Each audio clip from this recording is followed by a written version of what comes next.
Bom, pessoal, espero que vocês estejam bem, tá? Nós vamos continuar com o conteúdo de tecnologia da construção. Agora a gente vai entrar numa discussão mais operacional de alguns serviços, em particularmente nessa aula sobre o serviço de concretagem, né? Então, nas aulas anteriores, a gente discutiu um pouco sobre o processo executivo de fundações, o processo executivo de contenções. Boa parte dessas soluções, elas eram soluções em concreto armado. Então, faz-se necessário que nós conheçamos como é que eu vou aplicar a execução destes serviços que envolvem concreto armado. Então, a gente separou esta aula, que talvez é uma aula bastante longa, sobre esse assunto, para a gente entender um pouco as nuances deste modelo que envolve o concreto, né?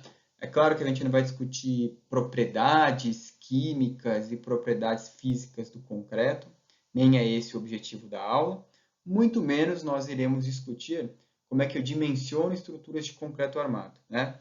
A ideia desta aula é que a gente discuta como eu executo, né, do ponto de vista do operário, como é que eu analiso os serviços que o operário realizará que envolvem o concreto armado na obra. Tá bom? Então, vamos adiante. Bom, então a gente vai entender, tudo isso que a gente vai discutir está dentro de uma grande seara que chama-se controle tecnológico básico do concreto e do aço. Ou seja, como é que a gente avalia, tecnologicamente falando, se o processo que eu estou executando as estruturas de concreto me gerarão estruturas de concreto confiáveis e bem construídas, que no futuro elas minimizem ou reduzam a existência de determinadas manifestações patológicas inerentes aos sistemas estruturais. Bom, vamos de uma vez por todas, eu sei que no curso de engenharia civil é redundante falar isso, porque vocês já discutem ou já discutiram. Concreto não é cimento, são duas coisas totalmente diferentes, né? O cimento é o segundo material mais consumido da superfície terrestre. A gente consome, a única coisa que a gente consome mais do que cimento é água, enquanto espécie, né? Então, o cimento, disparadamente, é um dos materiais que a humanidade mais consome no planeta, inclusive mais do que comida, tá? E este consumo todo deste material tem uma consequência ecológica importante. Porque, veja, só eu vou tirar da natureza o carbonato de cálcio, né, que é uma pedra fossilizada, certo? Vou oxidar esse carbonato de cálcio para que ele se torne, talvez, hidróxido de cálcio, né? Que é o cal, e a gente vai passar por alguns outros processos para transformar isso em cimento. Mas, em essência, a gente está consumindo, tirando o carbonato de cálcio, que está fossilizado na natureza, oxida e transforma isso em cimento. O problema é que quando a gente oxida esse carbonato de cálcio e tira ele da natureza, neste processo, pensando que o processo é totalmente eficiente, né, o processo de queima, só aí a gente tem aproximadamente para cada 1 tonelada de cimento produzida, 500 quilos de CO2 lançados na atmosfera. É muita coisa, gente. Se a gente conseguir imaginar o volume que 500 quilos de CO2 ocupam, é um volume gigantesco. Então, para cada 1 tonelada de cimento que a gente vai produzir, eu vou lançar na natureza 500 quilos de CO2. Então, a ideia é que a gente consiga usar esse material com racionalidade para evitar desperdícios, para evitar quebras, etc. Né? Claro, porque a gente tem uma responsabilidade ambiental importante. Então, dado esse prelúdio, sabemos que cimento não é concreto, pois cimento é um composto químico seco, finamente moído, que ao ser misturado com a água, reage lentamente formando um novo composto, dessa vez sólido. Então, por mais curioso que seja, cimento ele não seca para endurecer, né? Ele hidrata para endurecer. Então eu vou hidratar o hidróxido de cálcio, ele vai formar um composto sólido e precipita. Mais água, mais cimento, mais formação desse compósito sólido e ele se precipita. Então, ele hidrata para endurecer e não seca para endurecer, tá? E conforme vai esgotando a quantidade de água, vai diminuindo a velocidade de reação. Conforme esgota-se a reserva de hidróxido de cálcio ou carbonato de cálcio, né, esgota-se a capacidade desse cimento endurecer. Né? Bom, o concreto, por sua vez, ele é um material que ele é decorrente de uma mistura. Quando eu misturo cimento, água, agregados, que são areia e pedra, e alguns aditivos, eu formo um novo composto, que é o concreto. Né? O cimento e a água juntos formam pasta. Tá? A pasta, quando se liga ao agregado, forma concreto. Né? E o concreto ele tem várias fases. Né? Ele tem um estado plástico, que permite a moldagem, até chegar ao seu estado endurecido no final. Tá? Bom, então, em primeiro lugar, o primeiro compósito que a gente vai investigar, tecnologicamente falando, né, é sobre o cimento. Então, comprei o cimento, geralmente o cimento ele é vendido em sacos, e eu vou estocar esses sacos na obra. Né? O problema é que se eu tenho umidade no ambiente, e isso é natural, e eu tenho cimento, que é um material que reage com essa umidade, eu tenho um problema de deixar o cimento exposto à umidade. Se ele ficar exposto à umidade, ele empedra, ele vai endurecer. Tá? Mesmo que eu coloque, talvez, num ambiente que aparentemente ele é seco, né? Como eu vou empilhar vários sacos em cima um do outro, né? Eu vou fazer com que as partículas se aproximem mais ainda, porque elas vão estar comprimidas da água que esteja no ambiente. Então, ele pode endurecer, mesmo que se ele estiver abrigado da umidade. Então, eu tenho que controlar, na verdade, quantos sacos eu vou empilhar para evitar uma compressão excessiva das partículas dentro do saco, para que elas não entrem em contato com a água. Tá? Para evitar, então, esse empedramento do cimento, né, o cimento endurecer no saco, eu vou controlar como o cimento será armazenado. Então, as pilhas, gente, de cimento, elas não excedem mais do que 10 sacos. Tá? Salvo se eu tiver certeza que eu vou armazenar esses sacos por no máximo 15 dias. Aí eu posso ter pilhas de 15 sacos. Então, os cimentos eles podem ser empilhados quando armazenados, desde que as pilhas de cimento não superem 10 sacos. Se esse armazenamento for por até 15 dias, eu posso ter 15 sacos armazenados um em cima do outro. Legal? E também é o seguinte, eu nunca coloco o saco de cimento no piso. Então, eu sempre coloco ele elevado do piso, pelo menos 30 centímetros. Né? Também não encosto o saco de cimento na parede, para ele não absorver a umidade da parede. Então, ele fica espaçado da parede também, pelo menos 30 centímetros. Também eu não coloco os sacos até o teto do abrigo. Eu deixo ele sempre espaçado do teto do abrigo, pelo menos 50 centímetros. Então, é mais ou menos uma disposição como essa que a gente tem para abrigos de cimento.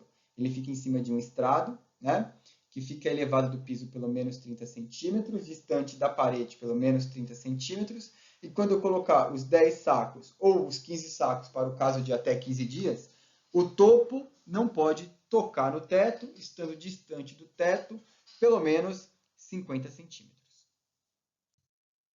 Ótimo! Então, falamos sobre o armazenamento.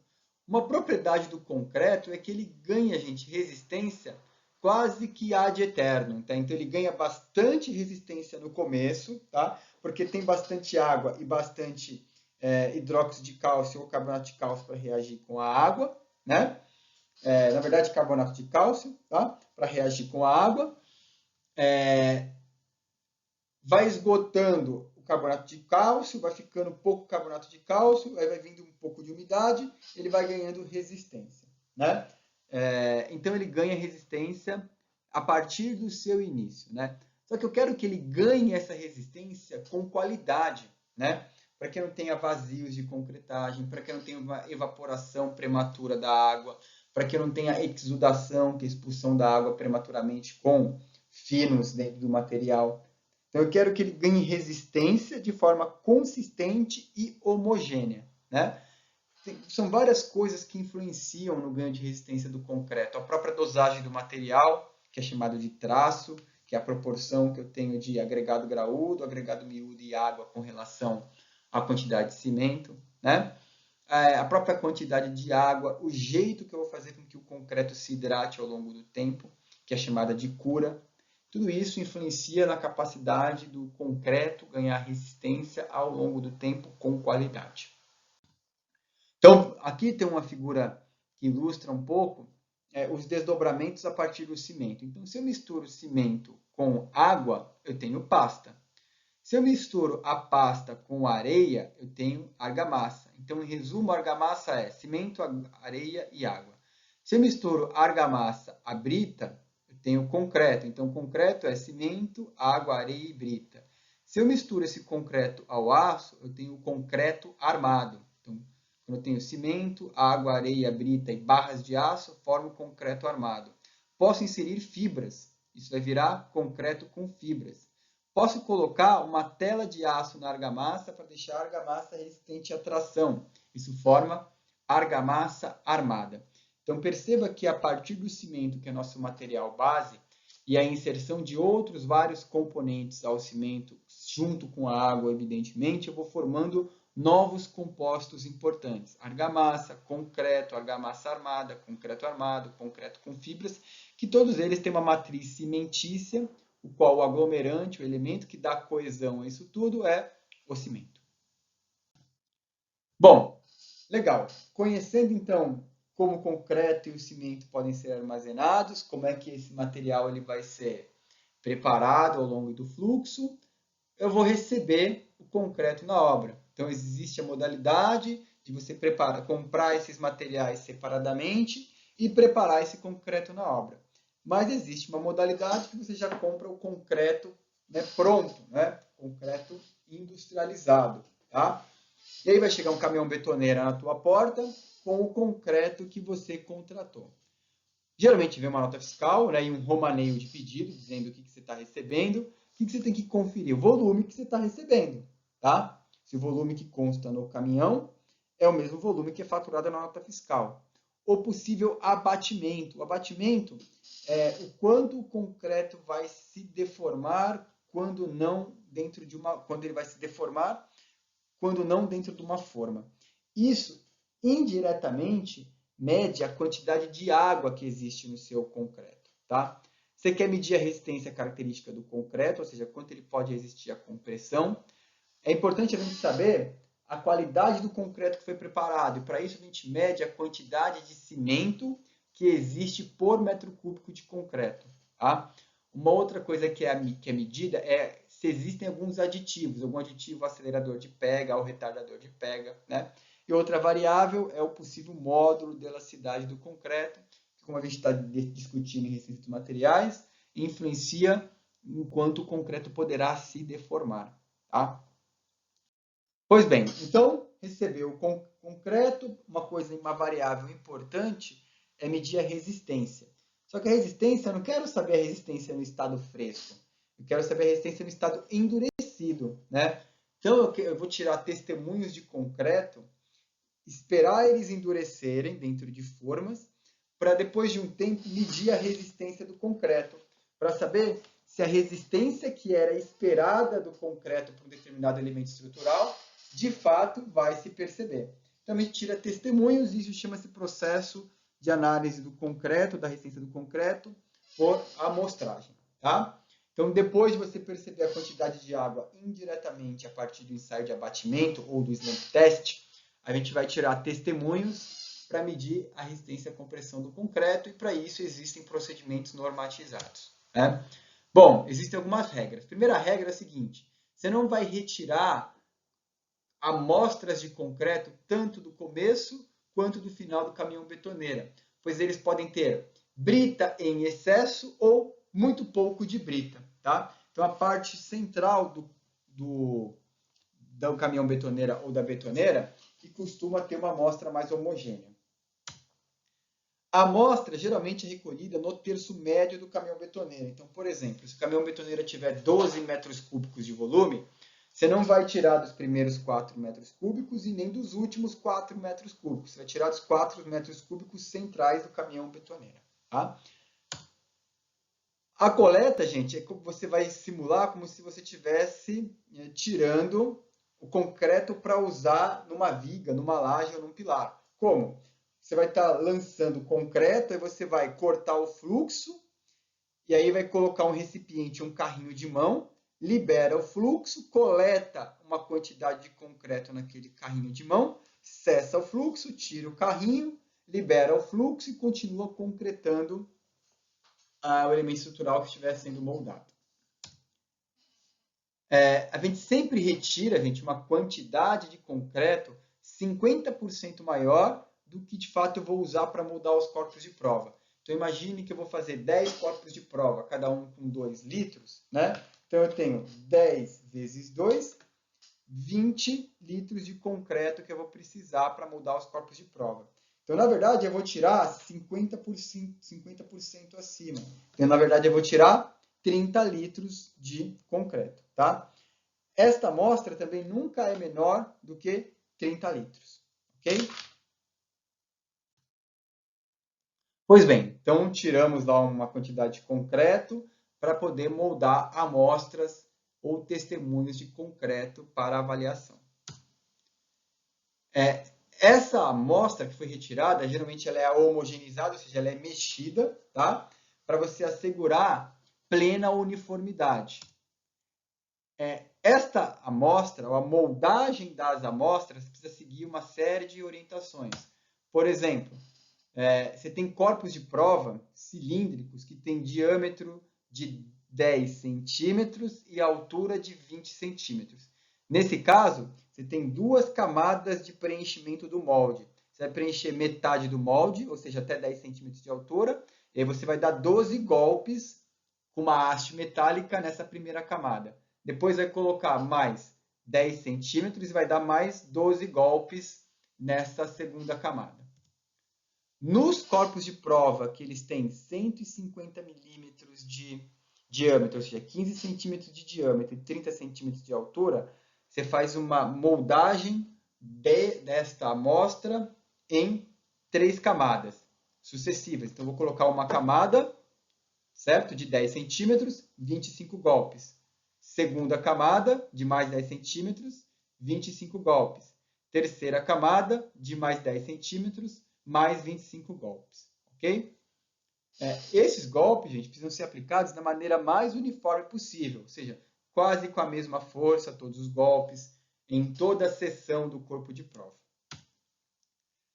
E aí a gente vai deixar esses corpos de prova dentro desses moldes, né, sem qualquer perturbação em temperatura ambiente por pelo menos 24 horas.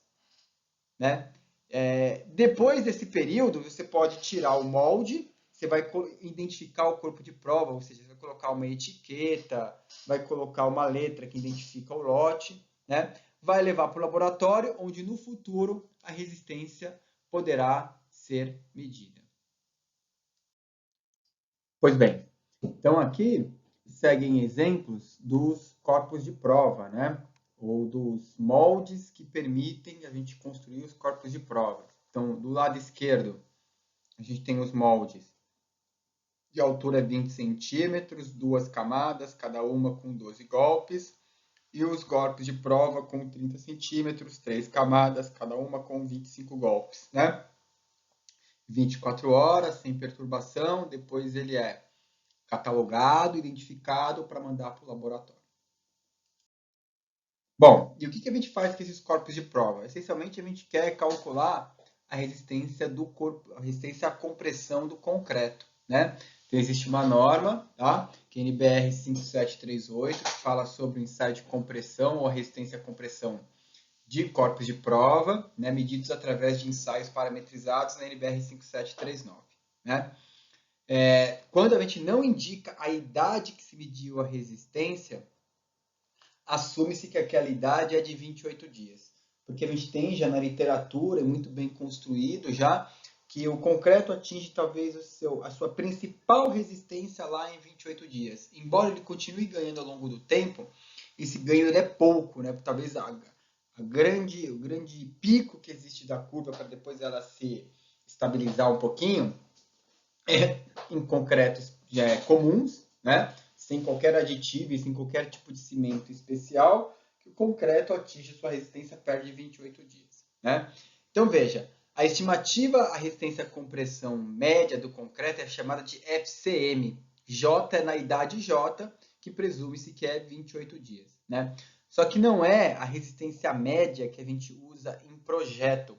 O que a gente usa é a resistência característica, que é uma resistência um pouco menor do que a média, que considera o desvio padrão. Porque pode acontecer de eu ter exemplares de concreto que a média seja 40, por exemplo, mas elas têm um desvio padrão tão grande que eu posso ter um testemunho lá com 20. Então, se eu digo, olha, o concreto tem 40 na média, eu posso estar incorrendo em risco, porque eu vou ter muitas amostras que vão ter resultados abaixo da média. Né? Se a gente pensar numa distribuição normal, eu tenho 50% de chance que os valores sejam, talvez, né, inferiores à média. Tá? Então, é complicado. Isso posto, a gente vai assumir uma resistência que é menor que a média, que considera o desvio padrão, que é chamada de resistência característica. Portanto, FCK. Força resistente à compressão no concreto, característica, o K vem de kind. Tá? E isso, a forma que a gente calcula essa resistência característica, considerando a média e o desvio padrão, é a partir de uma norma também, que é NBR 12655. E dá para a gente calcular a resistência que aquele concreto deveria ter em cada uma das idades. Tá? Então, bom, o que é a resistência característica? É a resistência média menos 1,65 desvios padrões. Então, significa que eu tenho uma certa quantidade de amostras aqui, de corpos de prova, medir a resistência de cada uma delas, certo? Calculo a média, FM, calculo o desvio padrão, então da média eu tiro 1,65 desvios. Esse é o conceito de resistência característica. E aí a resistência de cálculo, que é aquela que eu uso para projeto, é a característica dividido por um certo fator de segurança. Né? Este 1,65 desvios padrões significa que só 5% dos testemunhos vão ter resistência menor ou igual àquela resistência que foi ora especificada. Então, fazer uma análise numérica, né? Então, se eu tivesse aqui, né, 100 testemunhos de concreto, né, significaria que eu tenho apenas 5 testemunhos que não vão ter aquela resistência. Então, por exemplo, eu posso ter uma média aqui que foi 36, tá? Quando eu coloco 1,65 desvios, talvez eu chegue aqui em uma resistência característica de 30 megapascais. Tudo bem? Beleza? Vamos adiante, então, tá? Desvio padrão, calcula como é desvio padrão da amostra, né? Então, é somatória de valores médios menos valor da amostra ao quadrado, então distância quadrática da média, certo? Dividido pelo número de testemunhos menos 1. Tá? Média somatória do número de testemunhos dividido pelo total de testemunhos. Então, o mais comum é calcular a resistência à compressão do concreto, né? Com o desvio padrão. Então, dá para chegar também ao seguinte: qual que deveria ser a resistência média por uma determinada resistência característica? Então, por exemplo, eu vou no projeto, falo, olha, o meu calculista ou a pessoa que fez o projeto estrutural disse que a resistência característica do concreto deveria ser 25 megapascais. Então, tá bom. Para aquilo ser 25 megapascais, quanto tem que ser a média, né? Certo? Que é o FCJ. Sabendo que eu vou somar o característico 1,65 desvios padrões. Então, tá bom. Dá para a gente saber qual que é o desvio padrão esperado da amostra. A norma já te mostra esse desvio padrão esperado, né? A gente vai ver isso em seguida. Dá para saber quanto que o concreto deveria ter de resistência numa certa idade. Como? Eu multiplico a resistência que eu quero por um fator beta 1, né? Esse fator beta 1 vai ser exponencial de S 1 sobre 28t sobre 1 sobre 2. É raiz de 28 sobre t. Onde S, né? Então, exponencial de S, né? S elevado a tudo isso daqui. O S varia em função do tipo de cimento. Então, se o cimento for CP3 ou CP4, S vale 0,38. Então, vai ser E elevado a 0,38, que multiplica 1 menos raiz de 28 sobre o tempo, né? Sempre em dias. Se for CP1 ou CP2, S vale 0,25. Se for CP5, alta resistência inicial, S vale 0,20.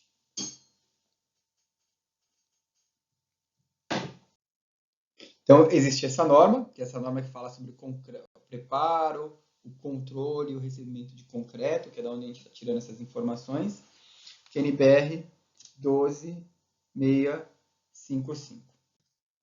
Então, essa norma, né, ela vai prescrever várias coisas importantes, né? Primeiro é o seguinte, ela prescreve que quando não se determina o valor do desvio padrão a partir de ensaios, você pode adotar um desvio padrão a partir das condições de preparo, né? Então, imagina que você vai medir lá a resistência média, esqueceu de medir o desvio padrão. Você pode adotar um desvio padrão parametrizado, né? Olhando 3 fatores, né? Que envolvem as condições de preparo. Então, primeiro, condição A, que é a melhor, ela é aplicável só em concretos que podem resistir até 80 megapascais, que são chamados concreto C80, né? E a mais precária, que é chamada condição C, que só pode ser aplicada em concretos que vão ter resistência à compressão até 15 megapascais. Então, entendendo que a melhor condição é a condição A e a pior condição é a condição C, né? O que limita a aplicação delas é a resistência do concreto. Então, se eu for usar concretos cuja resistência característica é de 10 até 80 megapascais, eu tenho que considerar que o concreto vai ser produzido numa condição A e, portanto, eu vou usar o desvio padrão previsto para a condição A. Se eu tenho concretos que eles vão ser de resistência de 10 até 25 megapascais, ou seja, de classe 10, C10 até classe 25, C25, eu vou considerar que as condições de preparo são as condições B e, portanto, eu vou usar o desvio padrão para a condição de preparo B. Agora, se o concreto ele precisa ter resistência especificada, característica, entre 10 e 15 megapascais, eu vou considerar, então, as condições de preparo da condição C. O que é a condição A? O cimento e agregado, quando eles forem separados e medidos para serem inseridos na mistura, ou seja, o traço, ele é medido em massa.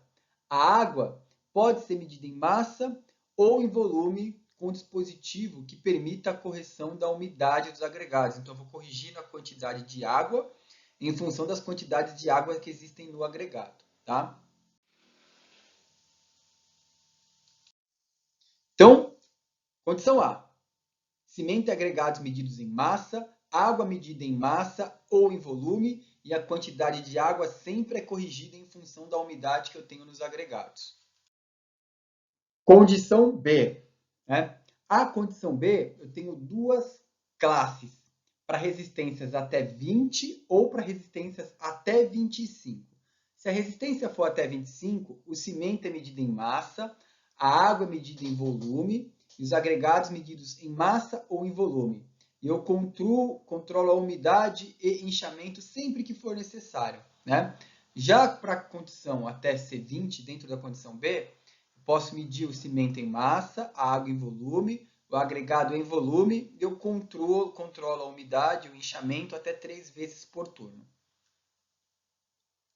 E a condição mais precária, que é a condição C, que fala sobre concretos que podem resistir até 15 megapascais, né? O cimento é medido em massa, os agregados medidos em volume, a água medida em volume, e sua quantidade é corrigida em função de uma estimativa de umidade que os agregados podem ter e da determinação da consistência do concreto esperado, ou seja, qual é o slump que eu espero do concreto conforme a norma NBR 7223. É importante que para a condição C, e enquanto não se conhece o desvio padrão, exige que para a classe C15, ou seja, concretos que vão resistir até 15 megapascais, tenha-se, no mínimo, um consumo de cimento de 350 quilos por metro cúbico.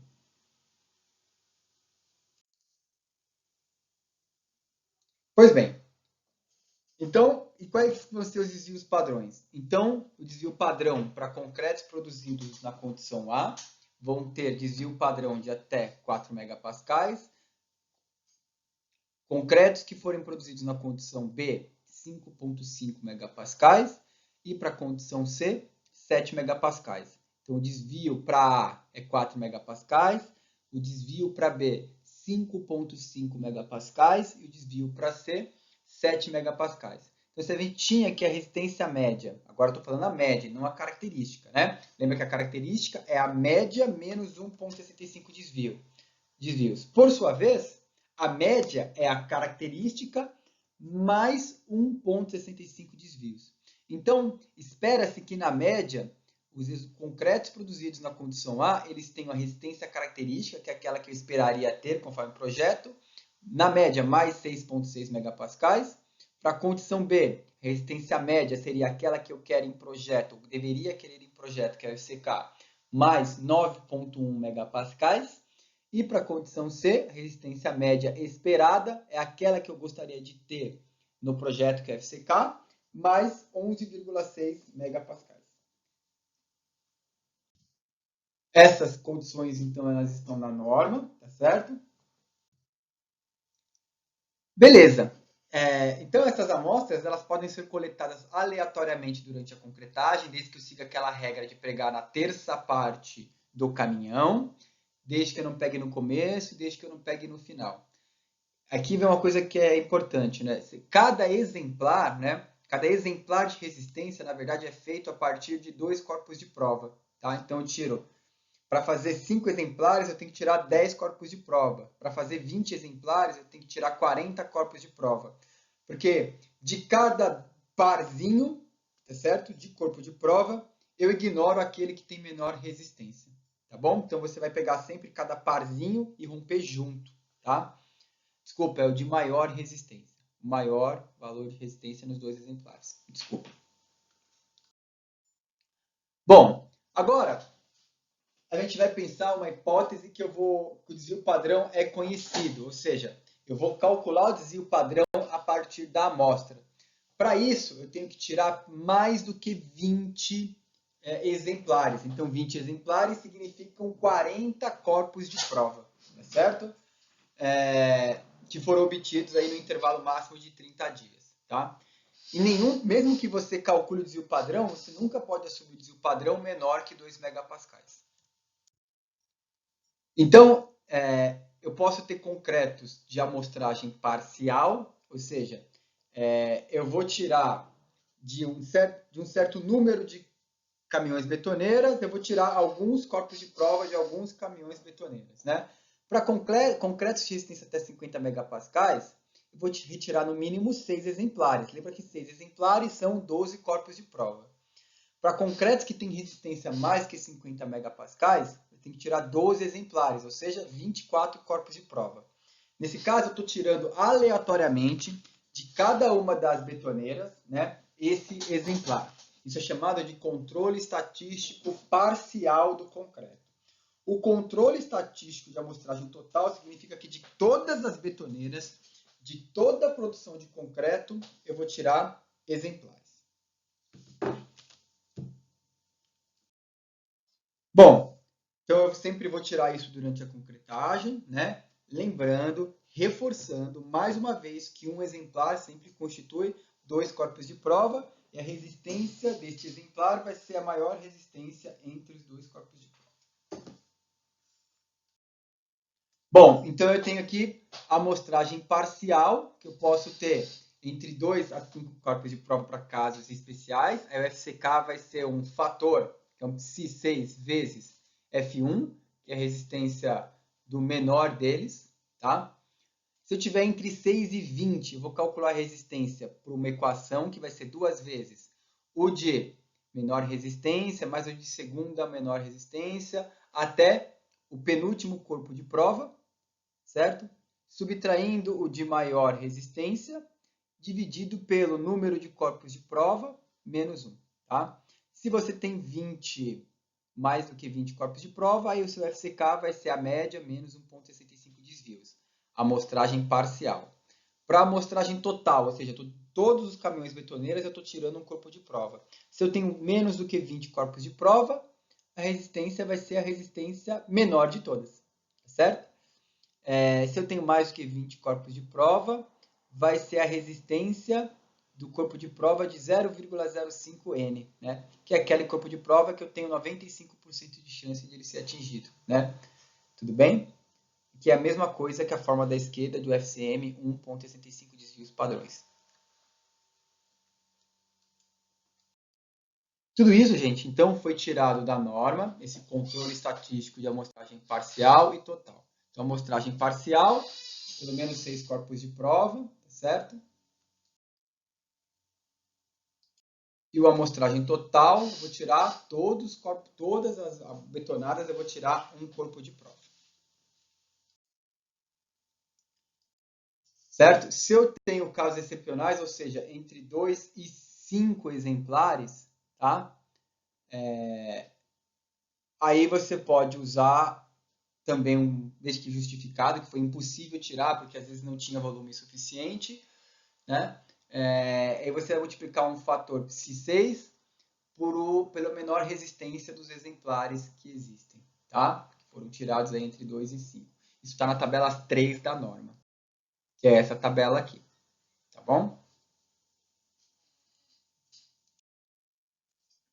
Desvio padrão, gente, calcula como você está acostumado lá por estatística, só tem que lembrar que é o desvio padrão da amostra, por isso é dividido por n-1, né? Somatória quadrática da distância até a média, dividido pelo número de amostras menos 1, raiz quadrada, isso te dá o desvio.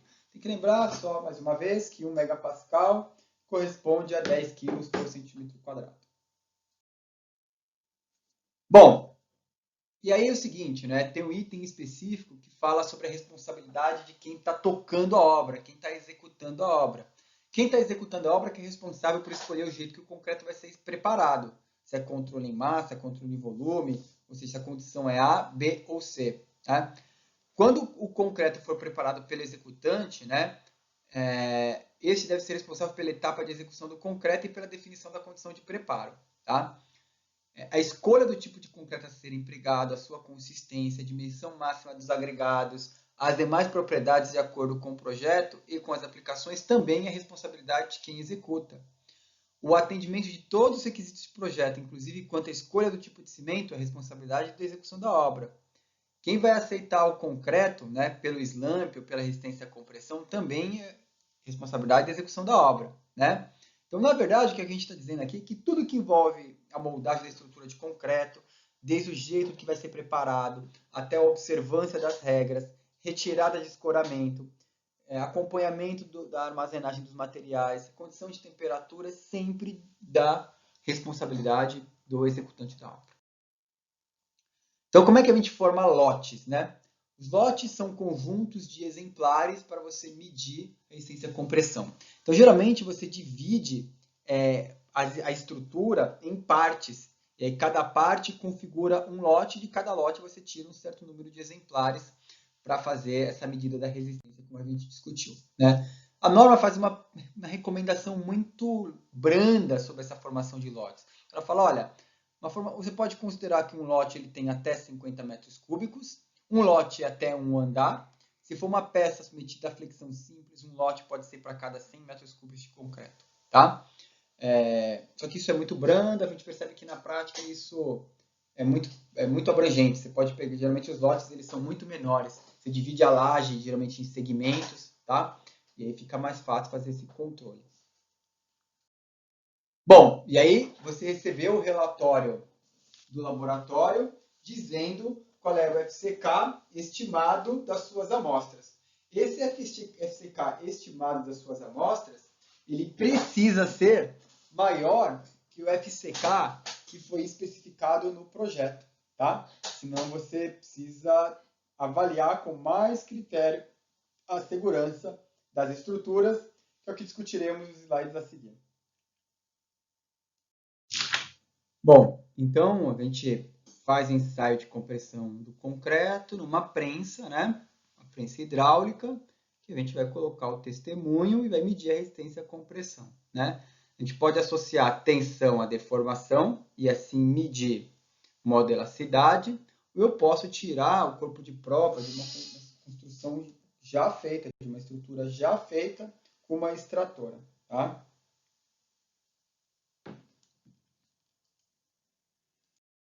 Bom, e aí? Não deu certo. Então vamos voltar àquela hipótese inicial que eu mostrei duas telas atrás, de que o FCK que você mediu no laboratório foi menor do que o FCK que de fato era especificado no projeto, né? O que você faz? Bom, pode fazer uma revisão do projeto para se determinar se a estrutura ou todo, ou em parte, pode ser considerada considerando os valores obtidos no ensaio. Então, em termos práticos, você pega o resultado que você teve no laboratório e fala, olha, o FCK do laboratório foi este. Sei lá, 30 e o especificado no projeto foi 35. Você manda para quem calculou a estrutura para ele avaliar se, com esse FCK menor, em uma parte da estrutura ou no todo, compromete ou não a estrutura. É uma hipótese, né? Ela é perceber, olha, não consigo revisar o projeto. Não dá porque a carga não vai ser suportada. Aí o que você faz? Você vai para a segunda opção, que é a opção B. Você vai tirar testemunhos do concreto, do lugar onde a peça está feita, da laje, da viga, etc., né? Para levar para o laboratório, certo? E aí medir a resistência à compressão. E aí, a partir da resistência à compressão desses testemunhos retirados do lugar onde a estrutura está, pode ser avaliado novamente o projeto e perceber se há segurança ou não. Se, veja, não deu ruim, não deu bom, continua dando ruim. Ou seja, quem verifica a estrutura verifica que mesmo o FCK que foi tirado da estrutura real não atende, né? Você pode fazer uma prova de carga, né? Prova de carga é colocar uma carga real que seria prevista naquele lugar, tá? Desde que não haja o risco de colapso da estrutura, né?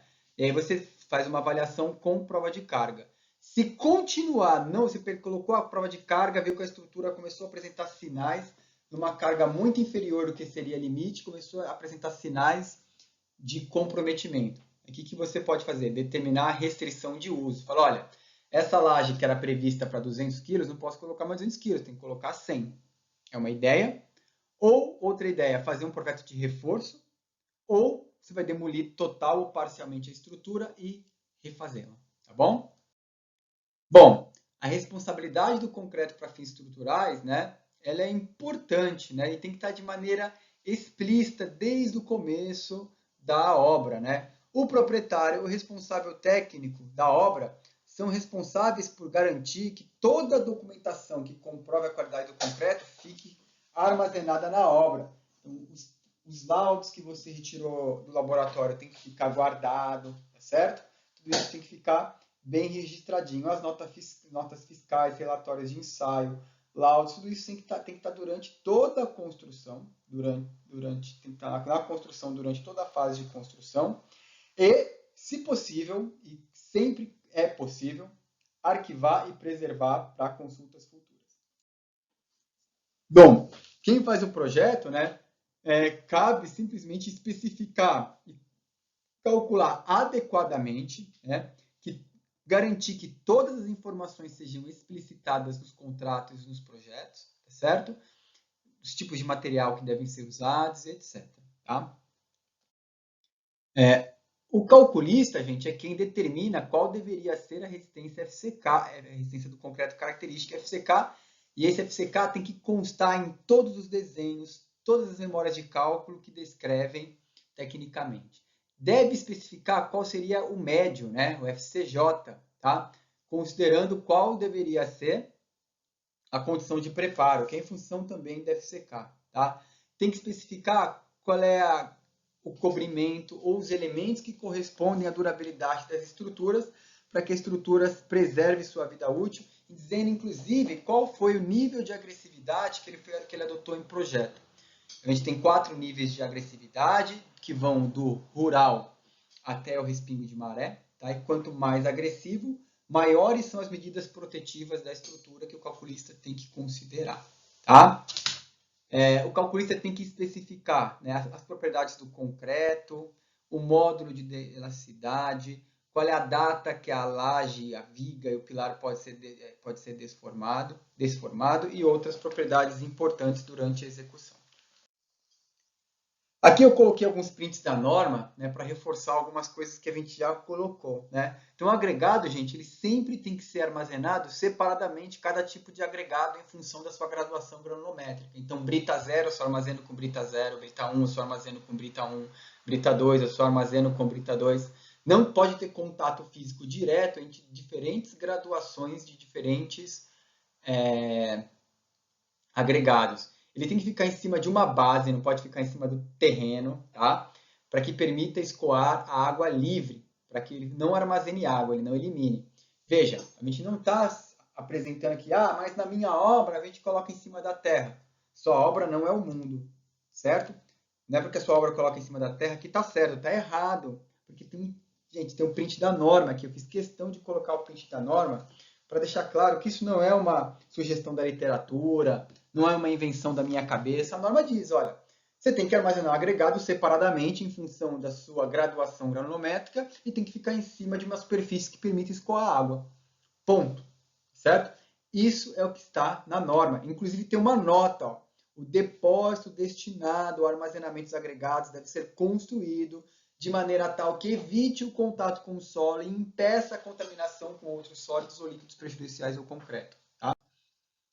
O recipiente que você vai armazenar aditivos, né, também precisa ter algumas especificações. Tem que colocar a marca do aditivo, lote do aditivo, tipo de produto do aditivo, data de fabricação e data de validade.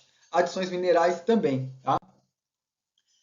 A mistura do concreto, né, do cimento, areia, brita e água, né, podem ser medidos conforme indicado no 5.2, que é exatamente aquela condição de preparo, se é em massa, se é em volume. Eles têm que ser misturados até formar uma massa homogênea. Né? Essa operação de mistura ou de preparo do concreto pode ser feita na própria obra, numa central de concreto ou num caminhão betoneira. Né? O equipamento de mistura, né, utilizado para misturar o concreto, né, tem que atender uma série de especificações importantes. Tá?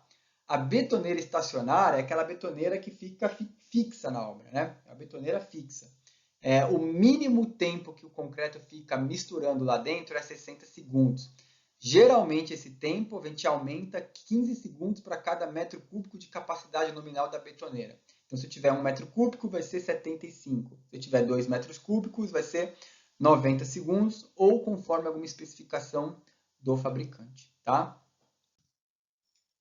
Após a descarga, né, não deve ficar retido na superfície das paredes e pás da betoneira um volume residual maior que 5% do volume nominal, ou seja, o que fica preso, incrustado na betoneira ou nas pás, não pode ser maior que 5% do volume moldado. Né? No caminhão betoneira, né, esse tem que ter garantia que o concreto vai ser homogeneizado. Tá? Durante a remoção das amostras, né, a coletagem das amostras, tem que coletar sempre durante os 20 primeiros minutos de descarga. Tá? A gente tem outras especificações para o concreto que são importantes. Por exemplo, né, determinar o tamanho da brita. Então, o tamanho da brita, o diâmetro máximo dos agregados, ou o diâmetro máximo do agregado graúdo, varia em função de elementos construtivos. Então, o diâmetro máximo da brita tem que ser menor que 1/3 da espessura da laje. O diâmetro máximo da brita tem que ser menor do que 1/4 a distância entre as faces das formas. Tem que ser menor do que 80% dos espaços entre as armaduras. Tá? Enfim, menor do que 1,2 vezes o cobrimento adotado na estrutura. A gente tem a brita 2, que tem um diâmetro de 25 milímetros, brita 1, que tem um diâmetro de 19 milímetros, e brita 0, que tem um diâmetro de 12,5 milímetros. Eu estou passando muito geral sobre brita, etc., porque isso vocês estudam em materiais de construção civil 1 e 2. O legal, num bom concreto, é você usar várias graduações de brita, porque quanto maior a graduação que você usa de britas, né, reduz o vazio. Tá? E reduzindo o vazio, você tem uma mistura mais interessante para o concreto. Existe, então, uma equação para a gente calcular o consumo de cimento para produzir uma certa quantidade de concreto. Então, para produzir aqui, olha, né, uma quantidade de concretos, tá? De concreto que é igual a 1.000 litros, certo?